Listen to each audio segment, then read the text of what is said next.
Welcome to the Akashic Reading Podcast, presented by AkashicReading.com, the place where you can learn to access your soul's wisdom, or at least stop digging the hole any deeper. I'm your host, Terry Uktana, and today we'll be discussing how working with a grace point pause before asking your important or emotionally impactful questions in the Akashics allows the answers you receive to be complete, complex, and on all levels of experience, not just intellectual. Asking the important questions, the things which have the most meaning to us or are the biggest problem or pain point, is most often why people want to read their Akashic record or soul book. It's also the thing they fail at most often. This is true whether the person is a novice or an experienced reader. It's simply a fact we are least able to be clear about the answer, let alone all the components of a situation, if we're invested emotionally in the answer. This is why readers have difficulty in reading for themselves, and we often have a trusted reader of some kind we go to for help. It's a bit like trying to see the back of your own head. You can't, as your eyes aren't on stalks. We use mirrors to help us out with this, and in the case of readers, we ask someone else to look back there and help us figure out what's going on. This doesn't mean people can't ask the big questions of their book. It just means it's not as simple as being able to get to it and open it like a Word doc or a text message. And like text messages, the information can get garbled, misinterpreted, or misunderstood if we're not careful and attentive to how the message is being sent and received. Luckily, autocorrect and autofill are not features used in a soul book, so if you see a duck, it actually means duck and not something less safe for work. Soul books are an extension of the soul, like a hand is an extension of the person. We can talk about them as being a separate thing, just as we do the hand, but hands are actually one part of the bigger organism unless being portrayed in a horror movie or thing from the Addams Family. Practically, this means they don't act like a parent, teacher, or authority figure who ignores one aspect of the person in order to respond to a goal or higher purpose. They're a part of us, and as such, they don't just attend to the intellectual and informational aspect of what's happening. They not only attend to the question being asked, but to you as you are asking it. And if you're in a heightened emotional state, feeling distress of some kind, then the soul book will respond to the distress you're feeling and try to resolve that before moving on to the question. This means you could be asking a question about whether or not to buy your cousin's used car or get a new one, if you should move to another state, quit your job, or take things with this new person to another level, but the response you get is to be whisked to a relaxing beach with palm trees, or a sunlit meadow, or a quiet mountain retreat. You could be told to get a guinea pig, take up knitting, try welding found objects into sculptures, or any other of a million seemingly random things. As people are expecting an answer to the question they've posed, they think this is the answer, rather than a remedy for their anxiety or stress state, and they come away confused, bemused, often with a sense of letdown, and possibly questioning their ability to work in the Akashics at all. Hence, I think of this as the text message style misunderstanding of what is presented. If we ask about how to succeed in starting a new business, asking for a raise, handling a difficult ex, or working through issues with our children, then are taken to a beach with palm trees and offered a lounge chair, we could misunderstand and think we're being told just to relax and it'll all be fine. Instead, we're being asked to relax because we're stressed out in the moment. If we could relax and go back to ask our question in that relaxed state, we would then be able to get detailed information and possibly instructions on how to move forward to a solution. Which is a bit like expecting someone having an anxiety attack to calm down when they're told to calm down. It doesn't work, could make things worse, adding layers of performance and social anxiety to the mix, and/or turning the anxiety into a not-so-subtle rage, which targets the people around them like a heat-seeking missile. Death stares have been known to occur. So, is this a catch-22? Well, a bit of yes and a bit of no. Rather than trying to not get emotional and be totally relaxed about questions, subjects, or problems which by their very nature cause us to be emotionally engaged, it works best to use the emotions to become focused and fully present. The key to this is being able to get to what I call the grace point. It's not mental gymnastics, but a way of pushing pause on our need to avoid discomfort, emotional or otherwise. Often, the reason the question or questions we're asking are important is we've recognized or finally admitted to something which is causing us pain. Lack of funds, relationship difficulties, confusion about career, not understanding why abuse happened or why someone who should love us can't, and so on, cause us pain on multiple levels. We want to resolve this so the pain goes away even if it's just a persistent uncomfortableness. No matter what we've tried, we keep being in the same state or place, or we arrive back at it like Groundhog's Day, always coming back to the stuck spot or the exhausting question of, what now? If you haven't noticed, human beings are pain averse. This is a feature, not a broken, as this world is not safe for us in millions of ways. From temperatures too hot or too cold for our survival, the need for the right kind of water in the right place in the right amounts, the fact we're easily crushable by just random boulders or moving vehicles. We break if dropped from even a minimal height, and we can die from a puncture which causes us to leak out. We need to keep track of ourselves in order to maintain our health and our quality of life. Heck, just ambient things in the air can take us out in a matter of moments. We're a mess, and high maintenance at the best of times, even if we're living what we currently think of as a healthy and well-balanced life. So when we reach the point where we've realized there's a question and we need an answer or a solution to our pain, we've already experienced it enough to want to not experience it anymore. Yet asking the question brings the situation and its pain into sharp focus, so we try to ask in such a way we rush past the pain to an answer.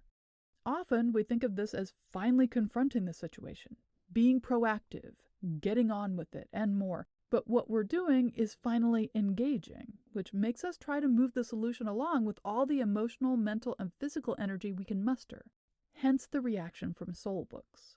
To understand the grace point, it's important to recognize that while we think of questions as a mental thing, which may have an emotional component to them, they are fully physical as well. When we think about an important question, one whose answer will resolve a pain point for us, set us in a new direction, heal or create or disassemble something in our lives, we have a biological reaction to it. Just thinking about the question in our head causes our adrenal glands to produce and disperse a shot of adrenaline. This revs up our heartbeat, raises our body temperature, and creates a mental focus we didn't have a second before. It's like having half a cup of coffee or half a soda, but the effects are instantaneous and only last for a few minutes. Next, our problem-solving brain alerts to the fact we've had this adrenaline spike, which means there's a problem of some kind to solve.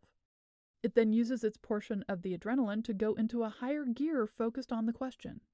And its first action is to ask for more adrenaline as a backup, so it has enough power to get through the process.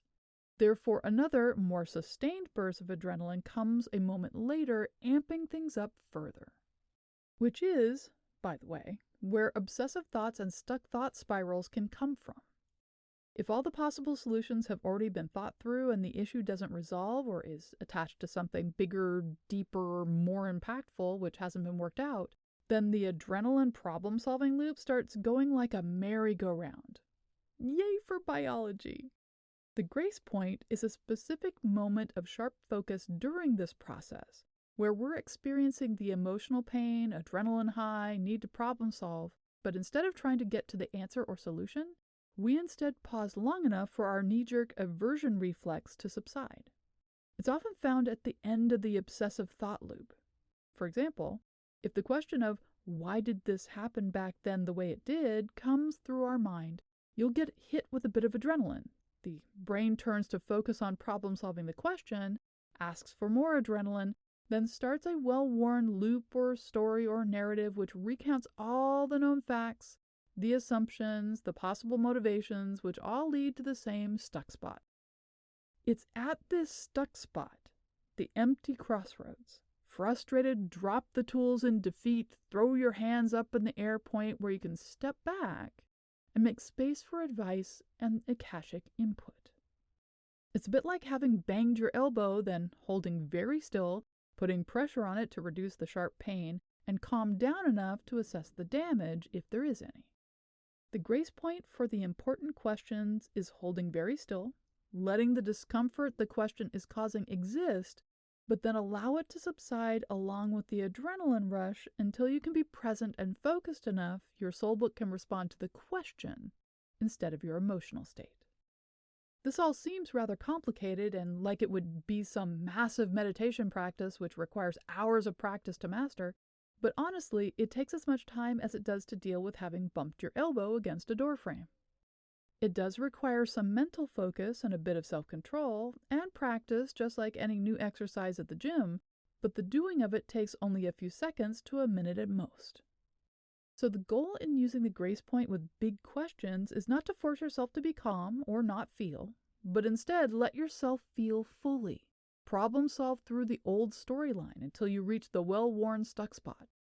Then don't try to fix any of it. Stay in that spot and use it to have full engagement while retaining a comfortable emotional distance so you can intake the full contextual answer from your soul book. The process, in general, looks like this. Step 1. Ask the question to yourself.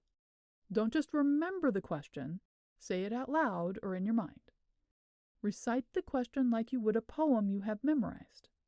This activates you not only emotionally, but physically. Step 2, your limbic system, which controls your biochemistry, will increase the adrenaline in your body as you have just alerted yourself to an important problem in your life which is needing a solution in this moment. Allow yourself to acclimate as the adrenaline brings your mind, senses, and knowing into sharp focus. You'll quickly feel more present and in the now. Step 3, hold this until you reach the grace point of stuckness, or what now, which is the source of your question. You may feel a bit of futility or frustration at this, but allow yourself to arrive there and don't try to rush past it to an answer. Step 4, once in this grace point, hold things until your mind can focus beyond it and back to your book with curiosity. Step 5, you can now ask the question or present it to your book. Step 6, continue to keep this posture of heightened adrenalized focus and curiosity in order to get the better, clearer answers you're looking for. This also allows you to get information you're not expecting or don't realize needs to be included. Working with the grace point allows the answers you receive to be complete, complex, and on all levels of experience, not just intellectual. They may bring emotional response and insight, come through physical reactions including healing of long-held pain, or be message as direct as the striking of a bell. They may be a combination of things which, like a time-release capsule, unfolds for days and weeks to come. Whatever the answer is, more than likely it won't be a simple solution, but instead a way of being which moves us forward on our path and unfolds more of our unique wisdom. And that's all the time we have this week. If you're interested in knowing more, check out my website, akashicreading.com. Thank you to my patron of honor this week, Amy. If you're enjoying this podcast, please consider supporting it by subscribing on Patreon. For just $5 a month, you can join in patron-only classes, get information on my current workshops, see all my other offerings, and get regular updates about what I'm working on at patreon.com/terryuktana. Thanks. Bye.